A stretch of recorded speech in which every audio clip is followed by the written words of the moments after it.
Good afternoon, and a warm welcome to our audience joining us this afternoon.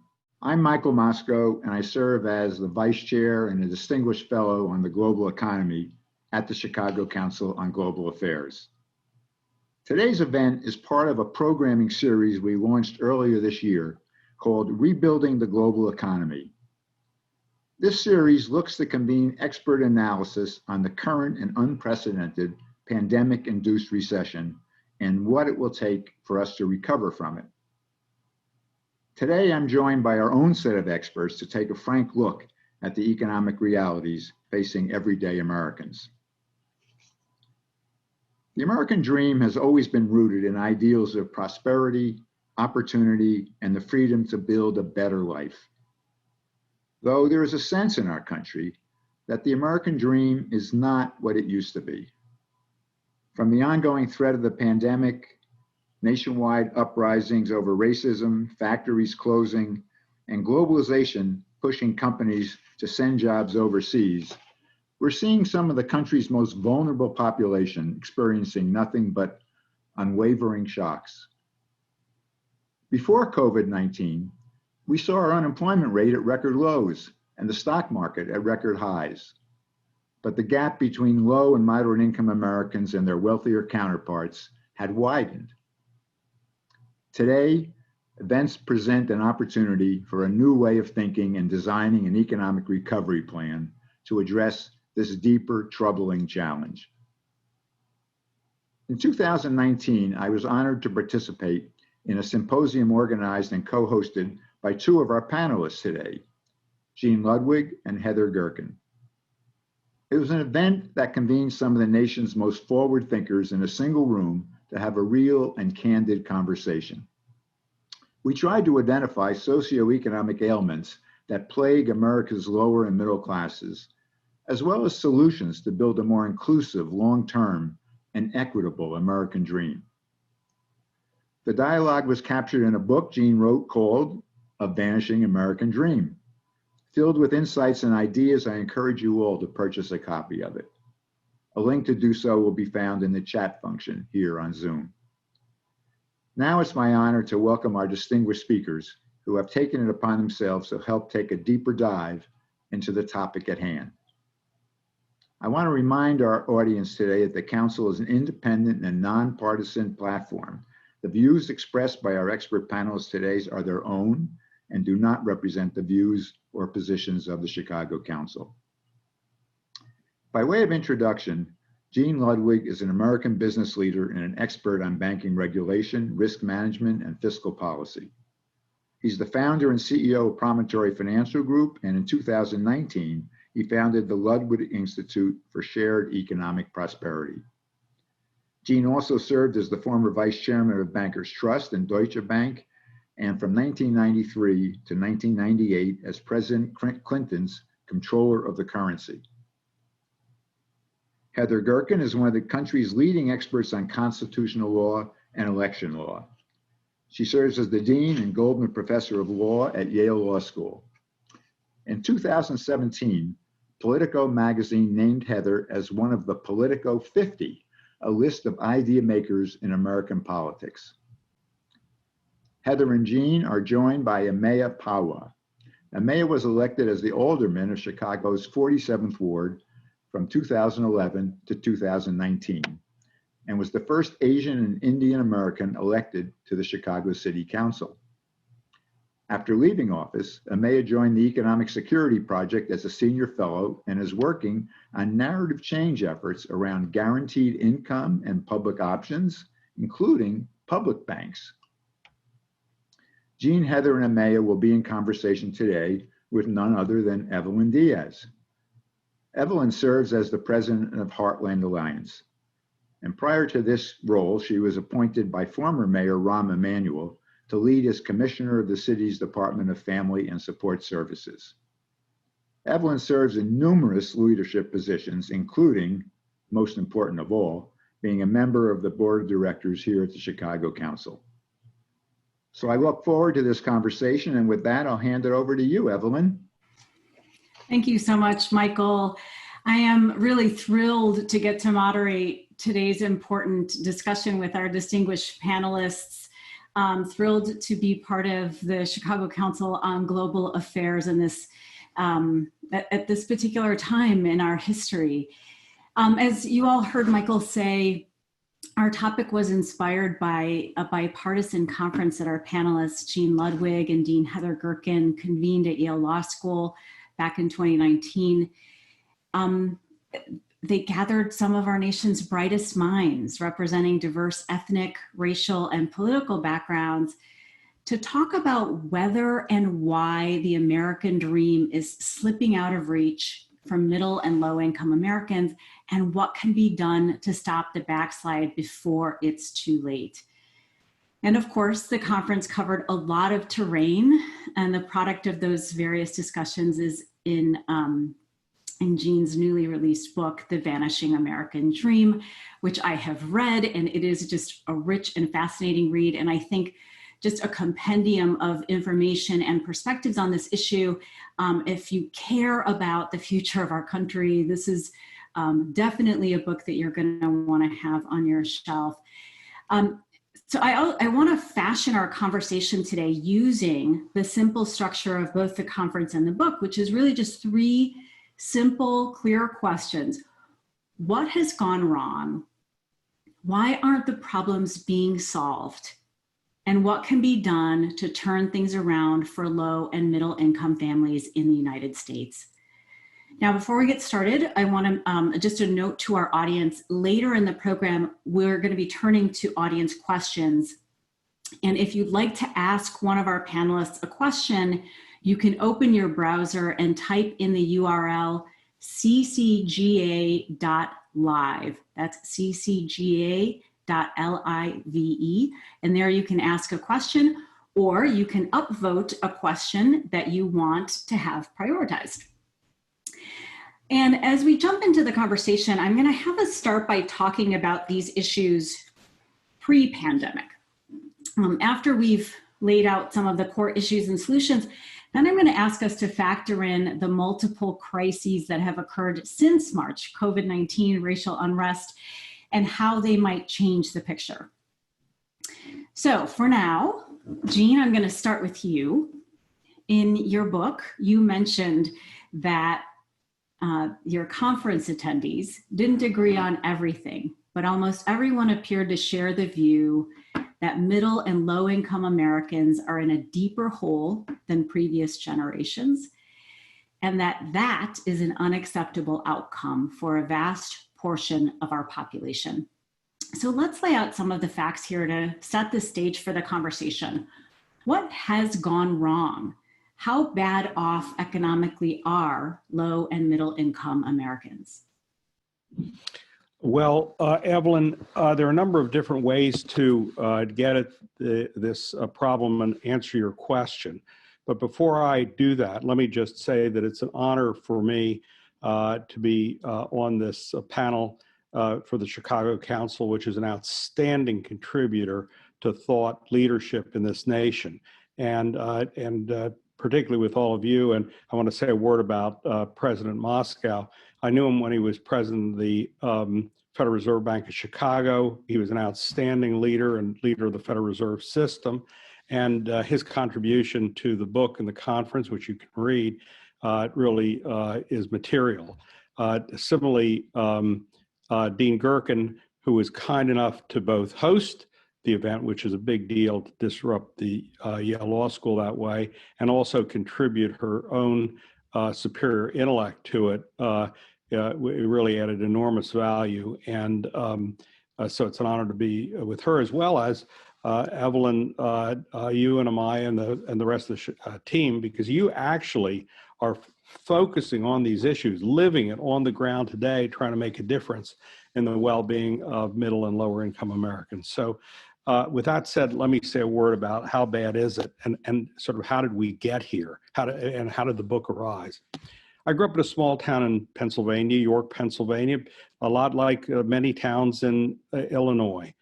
And it was in those days kind of Norman Rockwell America back when I was growing up in the 50s and 60s. Lo and behold, I go back to visit about 8 years ago, And the place is really falling apart. The businesses that used to be there, local businesses, are broken out, windowless, warehouses. The place is shabby with paint peeling. Biggest drug capital apparently of Pennsylvania, with more drug deaths than there are car deaths. And I could go on and on. 2/3 of the kids used to be in suburban high school. They're still in suburban high school, but 2/3 of them now are on assisted lunch. If you go to the Emerald City of Washington, D.C., and I'll bet it's the same in Chicago, I've walked by the Federal Reserve Board or ridden my bicycle or driven for 45 years-ish. Now, you don't have the Federal Reserve in Chicago, but you do have the Federal Reserve Bank. And it may not be the same in Chicago, but I'll bet similar. The only thing that's changed in the last 10 years is the tent city of homeless people, growing. So I said to myself, something is up here. This is not normal. This is worse than it used to be. And you read great books like The Hillbilly Elegy. A number of folks here probably read it. So I hired an economist from Yale, and we began to look into this, and it looked really bad. The numbers looked bad, because I said, let's look at the national numbers. And then I said, look, as far as I can tell, and I'll get to one number that I think sort of points this out best. This situation is terrible. But I'm only one person looking at one ear of the elephant. It's a blind man elephant story. Let's get real scholars and leaders from different political perspectives, right, left, conservative, liberal, Nobel Prize winner, dean of the Yale Law School, president of the Chicago Fed, business leaders together and see what they see in their part view of the elephant. And guess what? The one thing they did agree on, there's a lot of agreement, lots more agreement, including what to do than disagreement. And it was a very civil and dignified conversation, which is reflected word by word in the book. What makes the book special is not listening to me. It's listening to people like President Moscow and Dean Gerkin and Bob Schiller, Nobel Prize winner. What did they have to say? How bad is it? Let me just use this one statistic.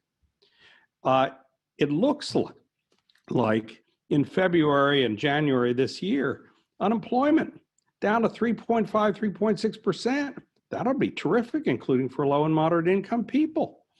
But if one filters that number simply for earning a living wage, in other words, earning more than the poverty level of wage, and being able to get a real full-time job, if you want a full-time job, if you just filter it for that and then look at the data differently, guess what you find? Essentially, 25% of Americans are functionally unemployed.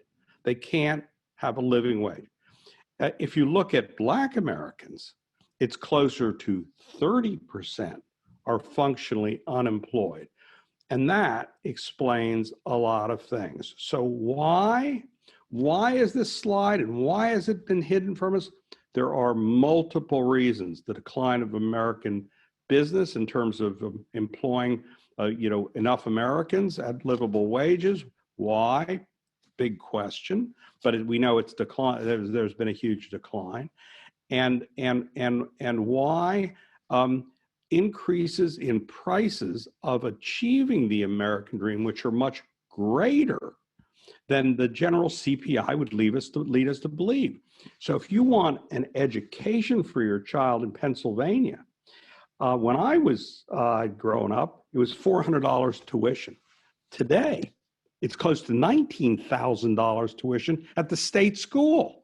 And that's far in excess of wage growth. And for middle and low income Americans, it makes that American dream further and further away and harder to achieve. So it resulted in the book. The book has spawned our own efforts that lies up on a website, which talks about the unemployment data and a lot of other things we'll be doing. But this is a time, if we don't attack this problem with vigor now, we will have an era of social unrest, which we saw over the last several months, because you can't keep people so far away from opportunity to better themselves and the lives of their children in this country. So with that said, that's kind of my introduction. I think the book will, and Heather can go into this in terms of ideas people have for steps to take, both nationally, and it's different than locally. And you folks will know a lot about, much more than we will, about Chicago and what steps ought to be taken in Chicago. But we can talk about that as these questions arise. You bet. Thanks so much, Gene. And I'll just underscore that one of the striking things about that you raised in the book was what we lift up as measures, what we're looking at when we talk about the health of the American economy doesn't begin to capture what's actually really happening locally in communities. And it's hard to develop policy solutions to a problem that we don't see and we're not measuring and talking about. So, at the conference, you talked about, well, there is substantial agreement on the nature of the problem. Things, started kind of going in different directions when we talk about why the problems exist, how we got here, but particularly why they persist. So now I want to bring in some of our other panelists. Dean Gerkin, let's start with you here. From your perspective as a legal scholar and an academic, Dean, why are so many Americans sliding backward? And why haven't we succeeded in stopping the backslide? So it's a really wonderful question. I also just want to add my thanks to the famed Chicago Council for hosting this. And also to Gene, I just want to say that was an extraordinary conversation, one that one rarely witnesses, even at the Yale Law School. And as I sat there, we have convening power to be sure, but people were there because of Gene, there to talk about that core problem in the frank way that they did. So we're all especially grateful to Gene for that. I'll just say, Gene's right. It is an elephant, and I think everyone is able to describe their own piece of it. To my mind, two things that really stand out from the work that I know the best. One is elections. So I'm an elections scholar. Our campaign finance system is broken. So if you want to ask about the persistence of inequality, it comes very much from the fact that the government is not answering the needs of everyday people.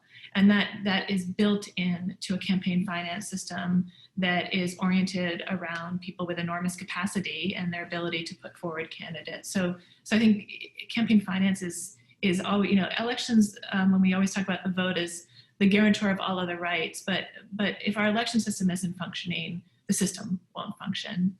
And the other thing I would just add as a scholar of federalism, states and localities have an incredibly close view of their communities and the needs of their communities. They're the front line for people in need, but they are systematically handicapped by a taxing structure that is localized. And what that means, in essence, is that the communities with most vulnerable people are also the communities with the fewest resources to address that problem. That is an absurd system. Decentralization works in many different ways, but one of them is not a tax scheme. And so I think that what we do is we put states and localities on the front lines, but we don't give them the resources that they need to be able to address the needs of the people who are most injured by this economic inequality. So those are the two things that I would sort of start on, because they both explain not just the existence, but the persistence of this problem over time. And that's a perspective, both of those points are a perspective we don't often hear. Right? People will point to root causes, education system, all of those things they're a part of the mix, but really interesting perspectives. Thanks, Dean Gerkin. Amaya Pawar, nice to see you. And Maya, on the panel, you are kind of our local voice. How does all of this look from your vantage point? How does it look in Chicago, and why are we continuing to spin our wheels as it relates to these economic inequities? Well, first, let me thank the council for being here, and it's an honor to join such a distinguished panel.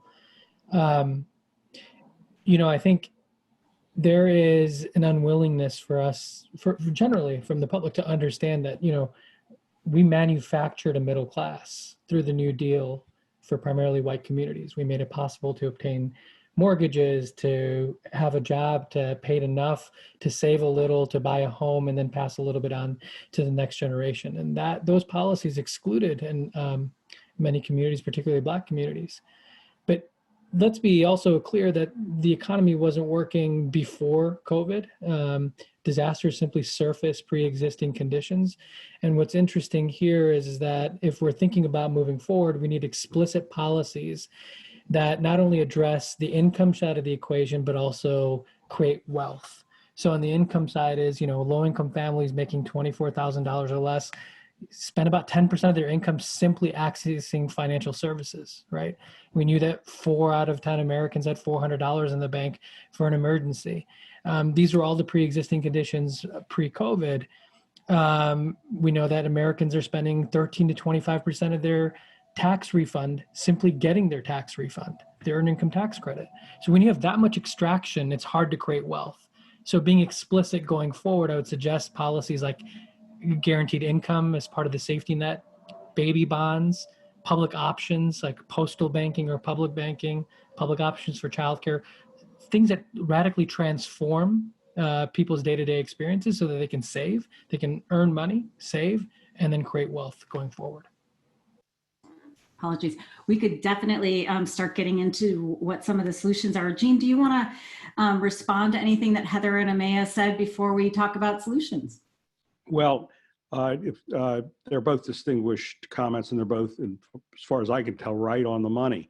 I think Amaya's comments really, focus on, the practical local issue, and Heather's comments focus on a big, huge national issue that affects our ability to really react to these things. One of the great things about the American system is, unlike a historic pre-World War I European systems, which were ossified and couldn't react, couldn't change, so revolts in Russia, the American system should be much more flexible. But with a campaign finance system that has made us ossify some, we can see the outcome in the income disparity situation. I'd like to put income disparity, though, aside for the second, because I'd like to just focus in terms of solutions and tie this into to Heather and Amaya, solutions that really affect middle and low income Americans. Middle and low income Americans, particularly Black Americans, do not have a fair shake. Black Americans are the first, if you looked at the data, and we've looked at it extensively, first fired, last hired. And it's very hard to build wealth when you basically start to build wealth when you finally get a decent job.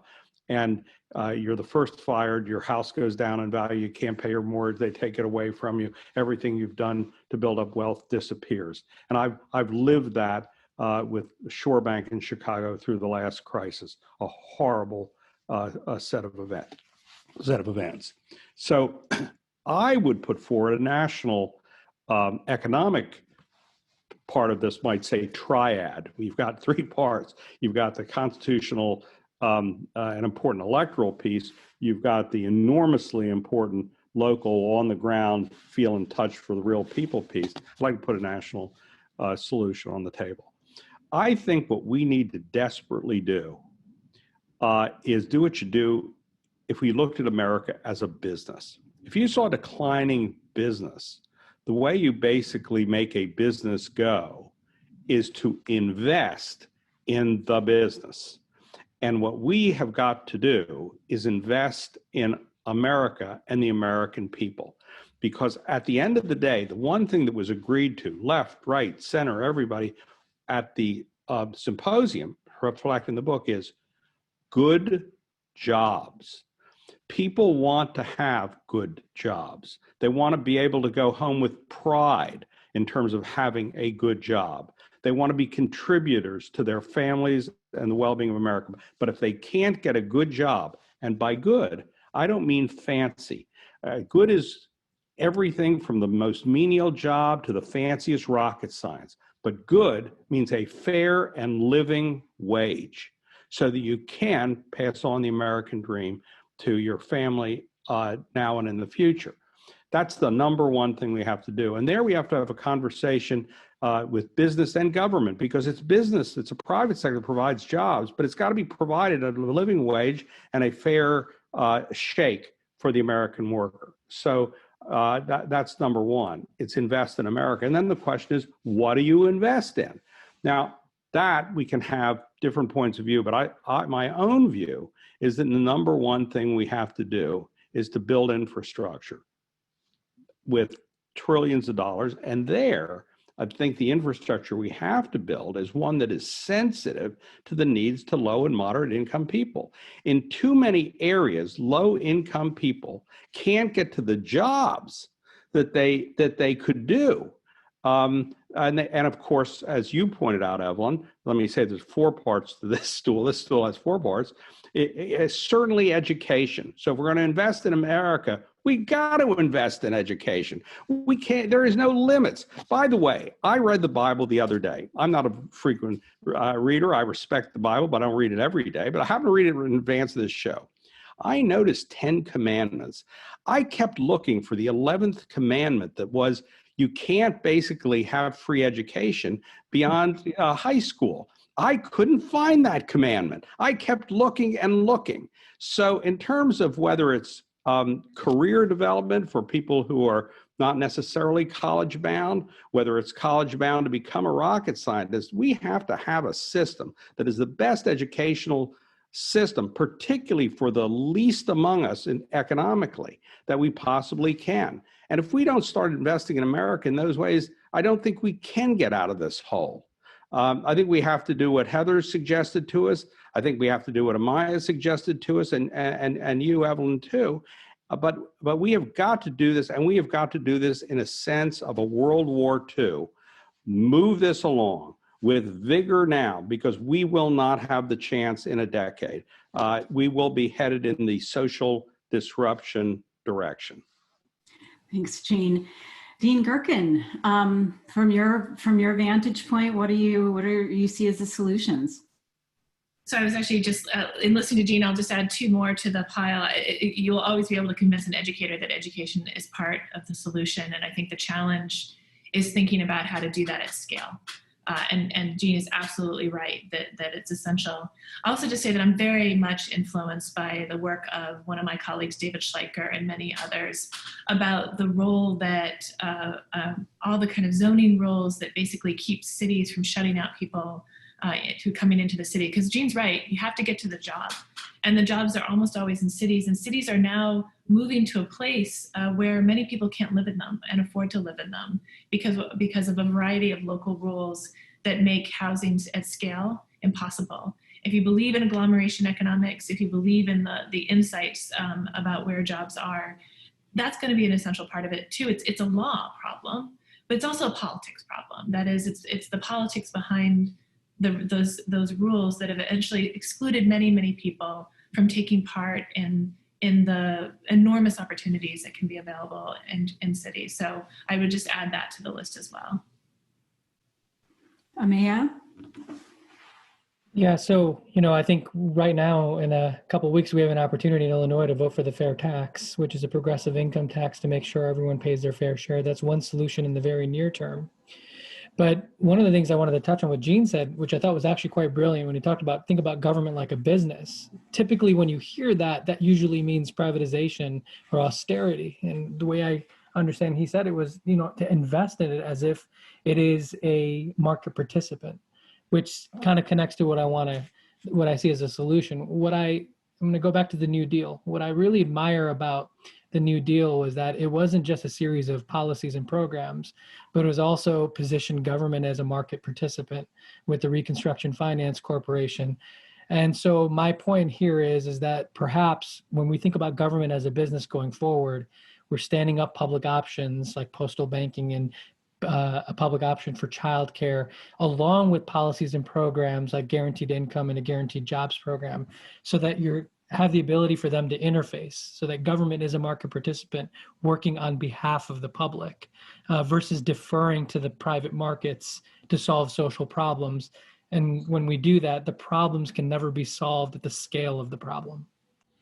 That's really quite brilliant, Amaya. And one of the really interesting things coming out of the Depression and the Second World War, and it's reflected in the comments of a number of people from Schiller, Jacob Hacker at the conference, is that when we came out of the Second World War, we had a shared sense of community, business and private sector, that somehow got lost in the 1970s. And one of the great things of America's propelling itself to saving Europe, et cetera, was this shared sense of responsibility, business and public sector together, which has been lost. Perhaps COVID will help us recreate that. I hope to blaze as it does, because it takes, I think, at the end of the day, both sides of the economy working together. Now, one thing that drives me personally crazy, I have to say this, is the notion that we don't have the money to solve our problems. What Heather said is absolutely right. The biggest problem is that the local governments don't have enough money to do what they have to do because of the oddity of the federal system in that respect. But I like to think of myself as about as bipartisan as you get. I'm a registered Democrat. I view myself as a social liberal, but as about as middle of the road as you can get. And I think one of our greatest presidents and greatest stars in terms of where we ought to go, and this is Dwight Eisenhower. Why? Eisenhower, beyond being a very successful, as we know, World War II general, he inherited the worst deficit at that point almost in the history of the United States. The GDP to debt was off the charts. And what did he do? He created the Highway Trust Fund. He invested in America. He built highways that spanned the nation, which got business going and got people back to work. That, I think, is emblematic of what we ought to be doing, not worrying about where we're going to get the money. The money will come. We've got to worry about how we basically reinvigorate America. And as in a business, and that's where I think people tend to make a big mistake, is that businesses get going. If we see them coming out of Silicon Valley, we see them, financial business, whatever, they don't start out with lots of income coming in, enough to pay for what they want. They start out with equity capital, which is a way of borrowing. They start out with debt capital from banks sometimes, and other parties. They basically take in the money so that they can build and grow, but it is borrowing. It is not revenue yet.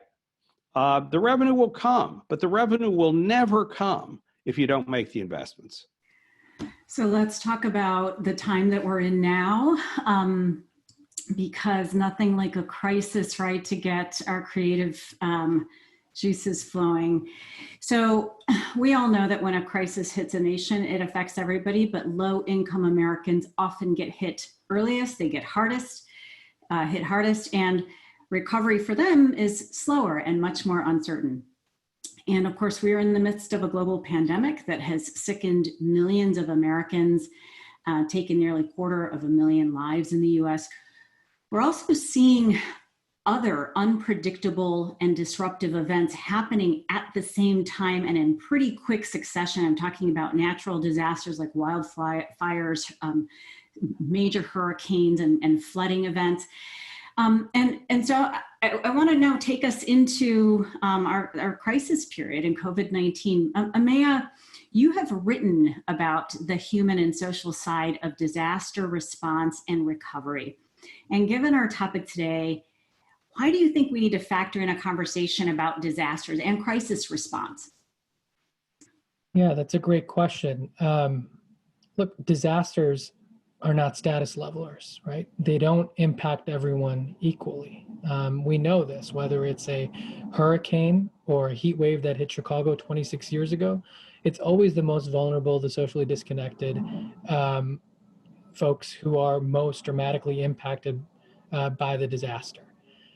But what we fail to do time and time again is to build resilient communities on the front end. And And what I mean by resilient is typically what happens is we focus on hardening infrastructure, getting equipment to first responders, that sort of thing. We're not actually thinking about, well, if you have to evacuate and you don't have cash or access to financial services, how can you ask someone to evacuate at a moment's notice? If you don't have professional portability, how might that happen? If you're a shrimper in New Orleans and ask them to evacuate during Katrina to Chicago, how does that actually play out? What do you do when you get there? I say all of this is because if we're interested in building resilient communities in the midst of a global pandemic while we're dealing with the impacts of climate change and environmental degradation, then it is actually looking at the root causes of social vulnerability, whether people have access to services, financial services, cash, whether they have access to affordable housing, and then thinking about taking those, working backwards and building from there. So it's a very local solution, and that's what the emergency managers say. All response is local. That's where we got to start. And it's all about investment, right? So Jean and Heather, have we learned lessons from COVID-19, the pandemic, that point the way forward? What new insights have you gained since the pandemic? Heather? So I'll just say, I really just want to second what Amaya said was so right and smart. I think that one of the things that has been made clear from COVID is that as we think about the kinds of questions that you're talking about, particularly climate change, there's two kinds of investments we need to make. One is we need to make an investment in the technology and the knowledge and the science that is necessary to help, it's going to be essential for us to get over these problems. But one of the things also absolutely clear is we need to invest in a democratic infrastructure that's capable of translating what we know into what we do. And I mean, if there's any lesson of COVID, it is that we have at this moment an inability to do that at a national level. And so we have science, we have universities and companies across the country doing extraordinary work, but that is not going to save us from a political system that is dysfunctional and incapable of taking that expertise and that knowledge and translating it into real world policy. And so I just want to, I second everything that Amaya said about that. He's exactly right, but it also, the democratic piece of this is actually easy to lose track of. But I think is manifest every day at the state and local level. I'd like to, second what Heather said about Amaya's comments, and I wanted to focus on one in particular, and that is about it. By the way, I think the lessons from COVID, we're only at the early stage of learning them. Sadly, as I think we're only maybe at the middle stage of the pandemic impact on the global economy. But one thing he said, I think, is really, just gets me up and levitates me out of my chair. If you go to a little island that's had a tsunami, it isn't typically the wealthy people in the island who are living up in the hill overlooking the bay. It's the poor people around the harbor that get hit most. And there is a tendency on some to say, see, they're stupid. See those people, boy, they don't have it. They built their houses and without asking the question, well, why are they there? It's not because they don't want to have a beautiful sunset view. It's because the only place they could build their houses. And now we've wiped out all their economic well-being. It suggests a number of solutions here, and that is that we need a safety net for low and moderate income people that is resilient and fair. And that is a multi-facet exercise. One that I worry about a lot as a former regulator is and a financial regulator, is the tendency to take away people's savings through their houses by way of foreclosing as a result of a mark-to-market system where we say, see, your house isn't worth anything, right at the middle of a crisis, when at that moment in time, it is certainly worth less than it was, and you have been out of work because you're the first fired and the last hired. As opposed to looking at things in a more holistic way, where you say, okay, well, over time, what is this really worth? That gets a fair value as opposed to simply a mark to the moment value.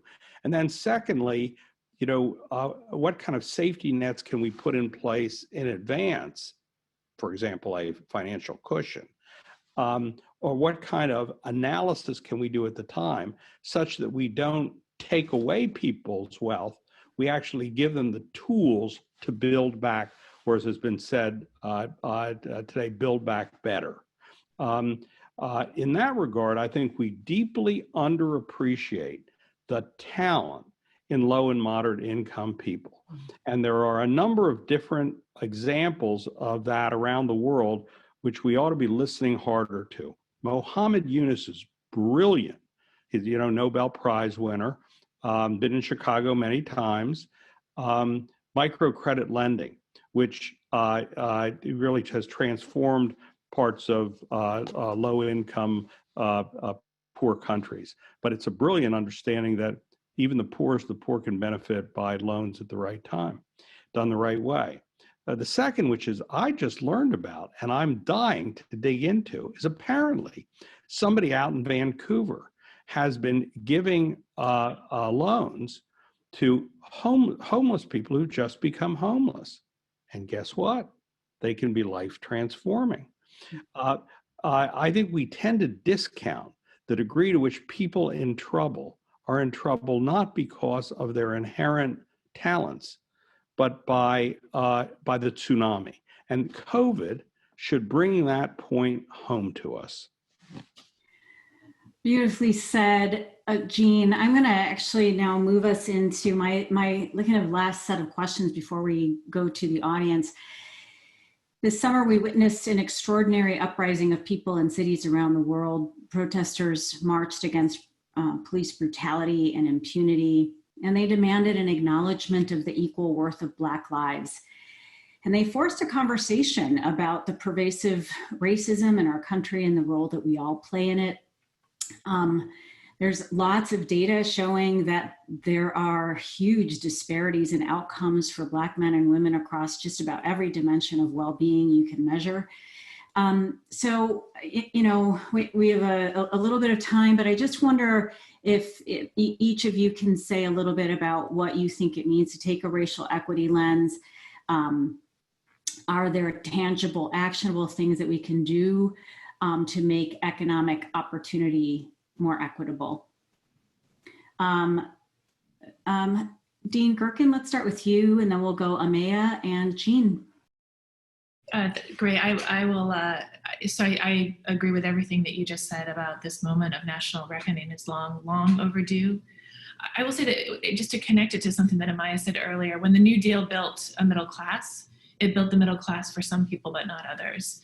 And it wasn't just the way that economic benefits were distributed, but there was deliberate discrimination and redlining Black neighborhoods predominantly that devastated those communities for generations. And you can see it. I was a lawyer as a young lawyer. We were suing Miami-Dade, and you could take a map of the redlining of the city, and you could lay down what neighborhoods were redlined, which were all done on racial grounds. And then you could look at the map today and see both residential and economic segregation manifest, because basically the ability of those neighborhoods to move forward was taken away completely.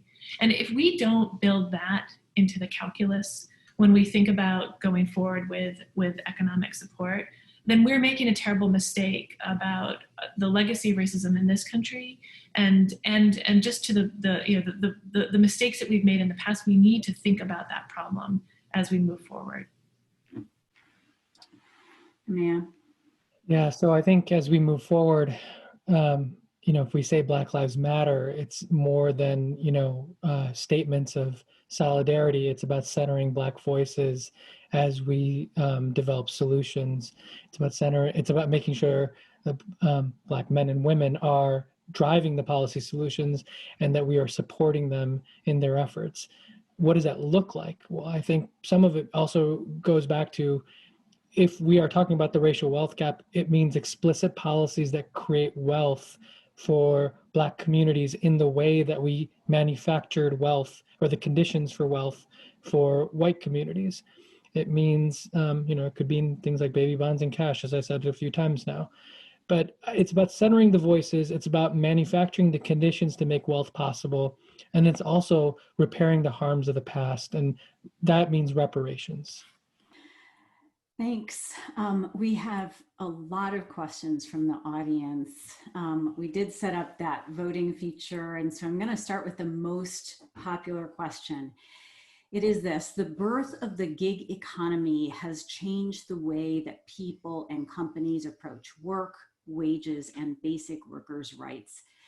Do you think a gig economy supports a pandemic recovery equitably?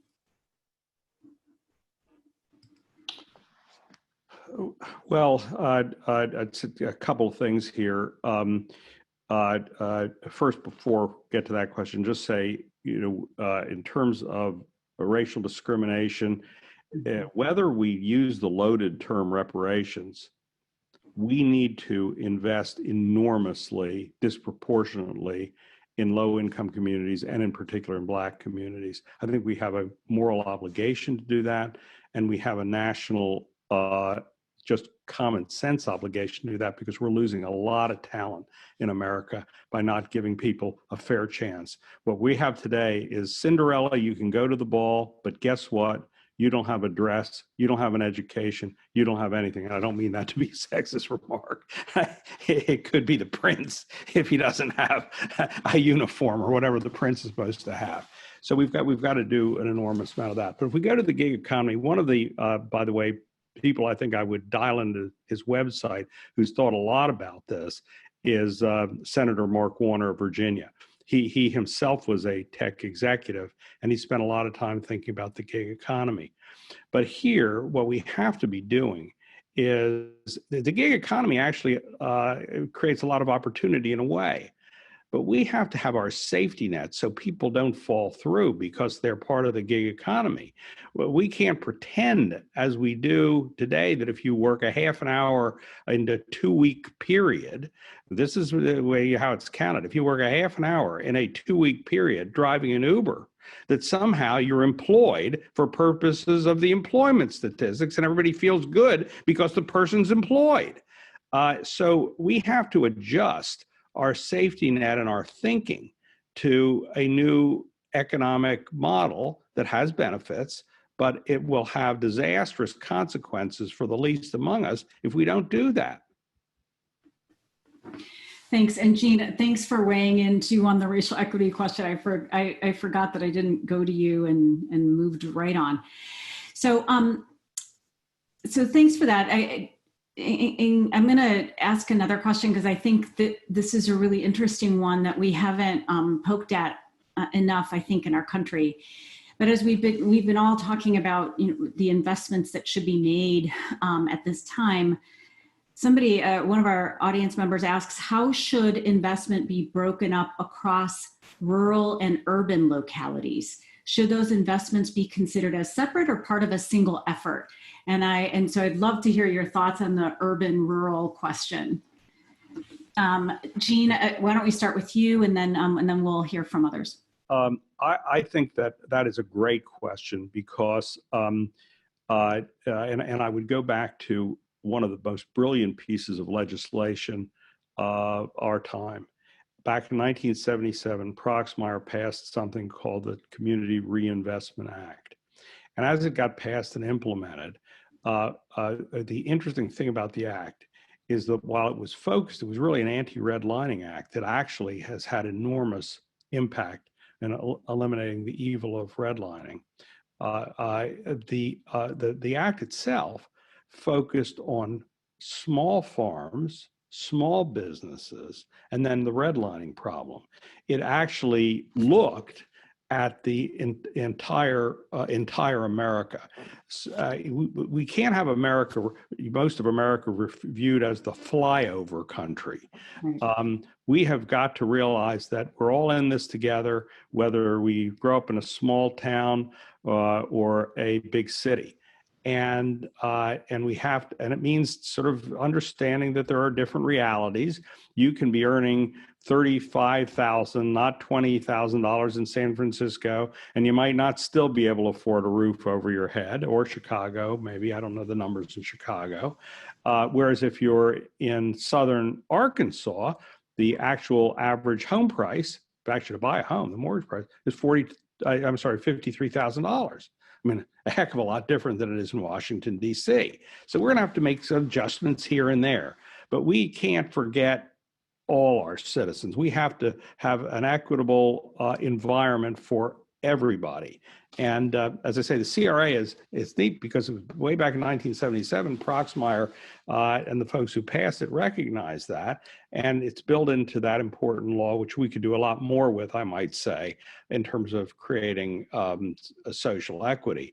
In that regard, I would also encourage our folks not just to read our book. It's really our book. You'll read a lot of useful comments, fascinating comments from President Moscow and Dean Gerkin, and lots of others in it, verbatim. But also there's a book called The Color of Money, written by a University of Georgia professor, that is an absolutely distinguished book about the history of economic racism in the United States, and it's chilling. Dean Gerkin, do you have some thoughts on the local and, urban and rural? You know, actually, I don't have much to add to what Jean said, other than just to add one sort of democratic overlay, which is the way that polarization has worked. Again, it would help us a lot to move forward if everyone moves forward, and that we were able to start to see these problems, things that stretch across the red and the blue. So it's not just flyover country, it's red and blue. And to have a united effort, recognizing that there are vulnerable people in lots of places, I think that would really matter for our ability to move forward. Agreed. Amaya, anything more to add on that? Yeah, I'll just be very quick. I think we talked briefly about how we address institutional racism, but when we think about broader inequality, that's where class comes into play. And that is the coalition that we need to build, because when we think about poverty in this country or inequality as a whole, right, there are more poor white people than there are poor Black and brown people. And building that coalition is how you advance structural change. And I think, so there's two buckets of work here, right? We need to address racism, and then there's a class piece here. And that class piece is often used to divide people against themselves, right? That's what you're seeing happen in this presidential election.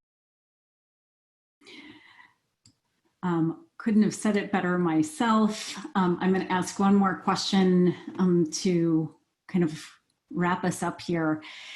When a candidate for the Democratic presidential nomination, Pete Buttigieg, floated the idea of the Douglas Plan, similar to the Marshall Plan, a comprehensive approach to resolving inequality, particularly as it relates to African Americans, do the panelists believe we can gather around such a comprehensive set of policies?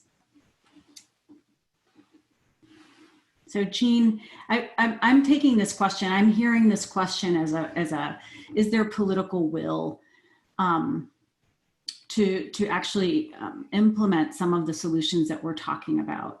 In this particular case, he's suggesting a massive infrastructure project plan.